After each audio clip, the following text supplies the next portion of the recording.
তোরা দুই ভাই আমাকে ডাকলি কেন বল?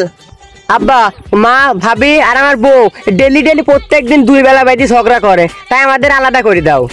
হ আব্বা, আমাদের যা জায়গা জমি আছে আমাদের দুই ভাইয়ের নামে ভাগ করে দাও। আমি ভাগ করে দিলেই হবে নি, নাই গ্রামের নেতা খাতা ডেকে নিয়ে আসি ভাগ করে দেবো। হ আব্বা, ওই নেতাকে টাকা লাগবে না, তোমার ভাগে আমরা মানবো না, দুই ভাগ যা আছে ভাগ করে দাও। হ আব্বা, ওই তাই ভালো হবে না, তুমি এটাই করো। আচ্ছা নে, ওই বাসায় একটা নষ্ট সাইকেল আছে, ওই লিক সারবি তুই, আর হাওয়া করবি তুই, আর চালাবো আমি। আর এই মাঠেতে জমি আছে, ওই ধান লাগাবি তুই, আর কাটবি তুই, আর খাবো আমি।